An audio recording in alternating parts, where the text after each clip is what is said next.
Thing that you guys did and play pranks on each other, just Oh, you always did that. Yeah, yeah. Uh, oh, there's, one of the things that we did a lot of time, played a lot of poker, and, got a lot of pictures of that, And one of the stories that I'll convey was that Bob McKenzie was one of the players all the time, and a tech sergeant, Jim Boyle, was the other, and myself and others that I don't recall necessarily. But playing poker one day, I had a hot hand, Jim Boyle had a hot hand, and we were back and forth, and I drained him, betting back and forth, and I drained him of all his cash. And so he said, "Okay, I don't have anything, but I'm going to pull off my Marine Corps ring. That's my last bet."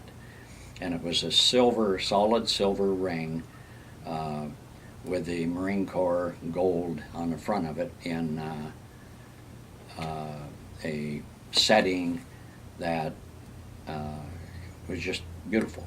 And at the time, I won it. Okay, so be it.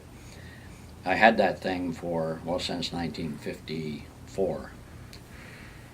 And it got a little small, and I was always we've never found Jim Boyle to bring him to a reunion. I was always going to give it back to him if he could give me that last $10 that he bet. So I had it enlarged, and I had it polished, and I put it on.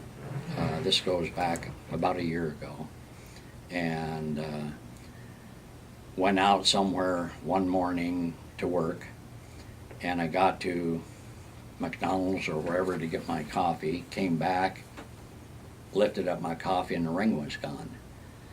And I went back in and asked and looked around. I put an ad in the paper for it, and I could go on with the story a little bit because it's kind of interesting and all part of this, but I put an ad in the paper about, Marine Corps ring, reward, whatever. About 2 weeks later, I got a phone call from somewhere back east that said, "Did you lose a ring?" Well, yes, I did. Well, how'd you know that? I asked him, and he said, "Well, I saw it in the newspaper."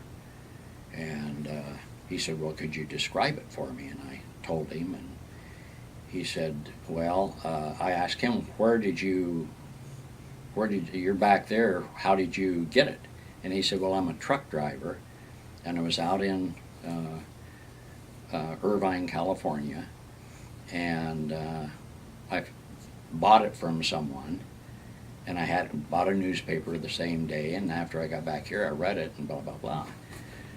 And I think I had $100 reward, and he said, "Well, I can't, it's going to cost me to send it," and whatever. Well, it turned out to be a big sham from his end. He wanted me to send him cash or a cashier's check and, whatever. So anyway, I blew that off. But the long and the short of the story is this ring that I cringed the fact I lost it.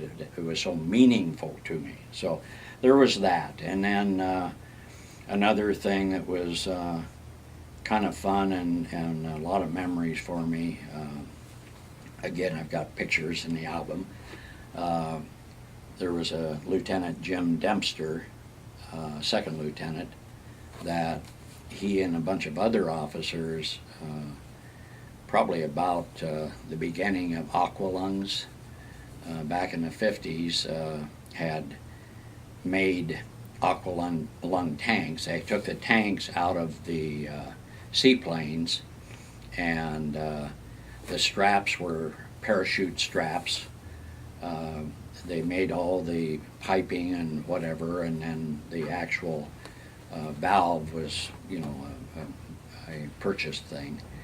But anyway, I got involved in Aqualung over there with Jim Dempster, and I bought it from him when he left, and I still have that.